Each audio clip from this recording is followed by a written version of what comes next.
What if the pride of the U.S. Navy, a $13 billion steel-clad supercarrier, found itself under sudden, relentless assault from every direction? Picture it.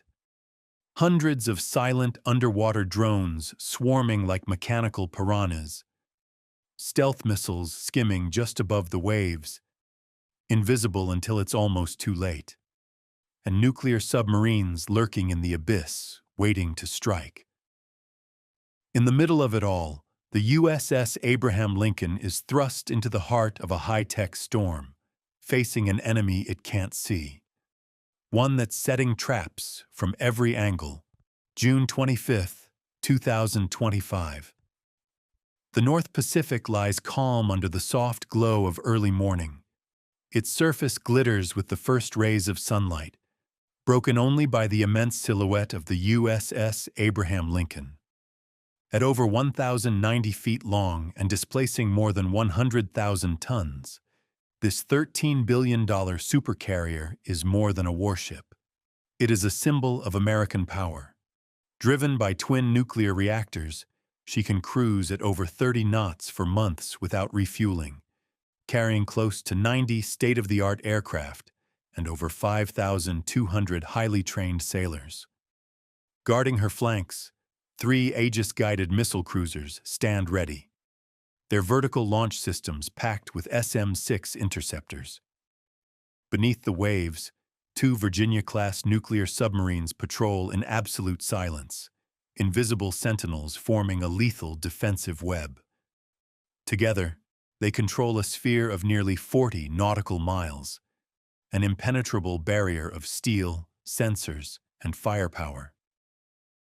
On deck, F-35C fighters crouch like predators, catapults steaming in the cool air. Radar dishes sweep endlessly, searching for anything out of place. Inside the Combat Information Center, massive screens show a picture of routine maritime life.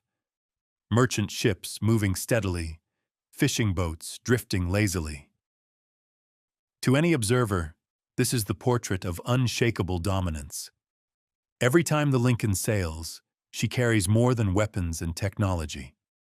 She carries the weight of America's deterrence, the assurance to allies, and a silent challenge to adversaries. If you think you can strike, come and try. Deep within the steel belly of the USS John Paul Jones, a sonar operator leans forward, eyes narrowing at the flickering returns on his screen. At first, they seem faint, almost harmless, like scattered noise from the ocean's restless heart. But then, a pattern emerges. The blips move in unison, their depth steady at 50 meters, too organized for whales, too deliberate for drifting debris. His throat tightens as he keys the mic. CIC sonar, multiple new contacts, bearing 071, range 12,000 yards, depth 50 meters, moving in formation, possibly unmanned. No alarms blare, but the message cuts through the ship like a cold blade. In the Combat Information Center, eyes lock on screens, jaws tighten. Condition yellow is ordered. Across the carrier group, crews snap into motion. On the Lincoln's flight deck, MH-60R Seahawks roar to life, rotors slicing the morning air as they prepare to deploy dipping sonar. Below deck, sailors dog watertight hatches, securing the ship for potential combat. What moments ago was the picture of naval dominance now feels like a predator's gaze settling over the task force. Somewhere beneath the glassy blue, machines, cold, calculating, and patient, are closing in. They move without a sound that human ears can hear, yet every ping of sonar whispers the same truth. The hunters have found their prey. And this time, the prey is the pride of the U.S. Navy, the USS Joe Sonar. DEFCON 2 is ordered. Weapons crews ready missiles and CIWS guns. On deck, aircraft are secured, defenses primed. Beneath the waves, escort subs shift positions, Then a new threat appears. Shiloh's spy. Electronic warfare teams max out the SLQ-32, jamming guidance systems. The once, above, below, and all around. Death is closing in. At 7:38 a.m., over 400 kilometers away, reconnaissance satellites catch something unusual. Tiny heat blooms along a murky maritime boundary. They're stealth-shaped cruise missiles, flying just 3 meters above the waves to hide in sea clutter. Their radar-absorbing skins swallowing most detection signals. By the time the USS Shiloh's powerful phased-array radar cuts through the noise, the missiles are already less than 180 kilometers out, charging in at 600 knots. The Combat Information Center bursts into action. Inbound missiles, multiple tracks, sea skimmers. Request maximum intercept profile. Vertical launch cells snap open across the strike group. SM-6 interceptors roar skyward, arching high before plunging toward their targets. Phalanx CIWS turrets spin up, barrels whining. Even the C-RAM systems, normally a desperate last resort, stand ready. The first wave meets a wall of fire, explosions blooming over the horizon as drones and missiles shatter mid-air. But not all are stopped. A cluster breaks through, streaking toward the Abraham Lincoln, unstoppable in seconds from impact. The survivors hit hard. The first missile detonates near the starboard forward catapult, the blast shredding a parked F-35C and hurling debris across the deck like shrapnel. A second warhead explodes off the port side, the hull's armor holding, but a fuel line ruptures. Flames race toward other aircraft. Damage control teams sprint into action, dragging foam hoses across the deck, dousing the fire as secondary explosions threaten. Below, watertight doors slam shut, crews bracing for more hits. Through the chaos, the Lincoln's twin nuclear reactors drive her forward at full combat speed, turbines humming steady. Black smoke coils into the sky, but the carrier's heart still beats strong. This wasn't a random strike. It was a calculated multi-domain assault designed to overwhelm even America's best defenses. And somewhere beyond the horizon, the hidden hand behind it is already preparing the next move.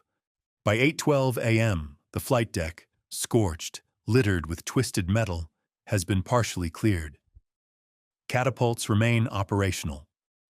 The air boss gives the order, launch aircraft.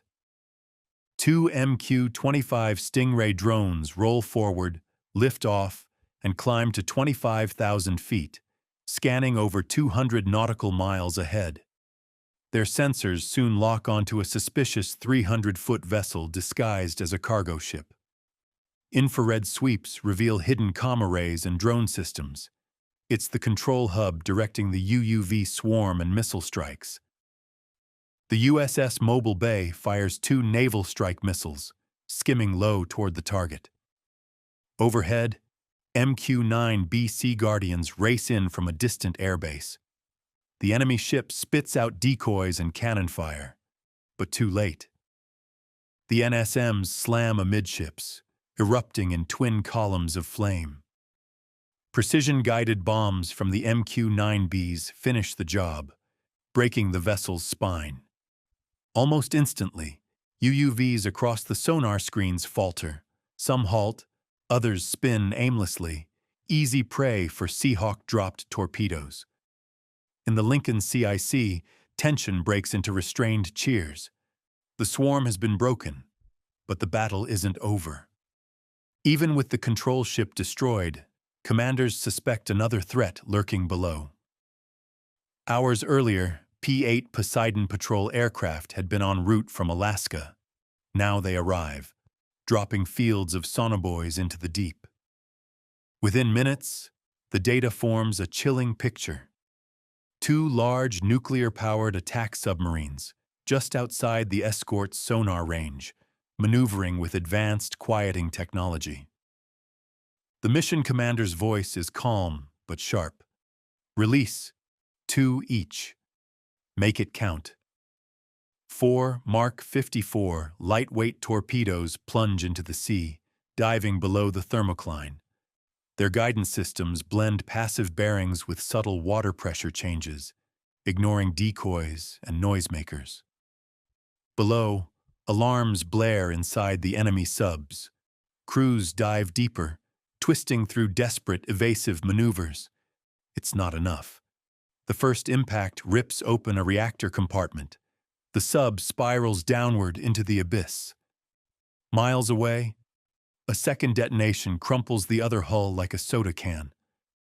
On the Lincoln screens, hostile subs vanish one by one. The deep grows quiet again, but every sailor knows the silence won't last forever. By mid-morning, the North Pacific looks calm again, but the strike group moves at full combat speed scars on the Lincoln's flight deck, serving as a reminder of how close disaster came. The swarm is gone, the missiles spent, the submarines destroyed. What began as a meticulously planned, multi-domain ambush has turned into a decisive display of American naval coordination. Sailors allow themselves brief nods of relief, but vigilance remains sharp. The enemy's sophistication proves this was no random strike. Somewhere, planners are already dissecting the battle, looking for the next weakness to exploit. For today, though, the U.S. Navy has wrested control of the battlefield. The Lincoln sails on, damaged but unbowed, her presence a warning across the Pacific. Even the most cunning ambush can be turned into victory. As the sun dips toward the horizon, the Abraham Lincoln's deck crews work tirelessly, clearing wreckage and readying aircraft for the next sortie.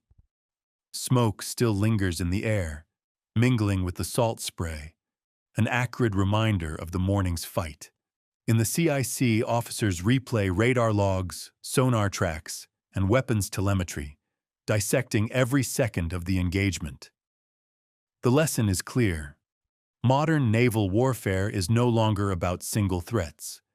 It's about layered, simultaneous attacks that strike from every dimension. But the Lincoln's survival sends its own message. Against hundreds of drones, stealth missiles, and nuclear submarines, America's carrier strike group adapted, fought back, and prevailed. Somewhere over the darkening Pacific, new threats may already be forming. Yet on this day, the Lincoln sails forward, scarred but undefeated, a floating fortress ready for whatever comes next.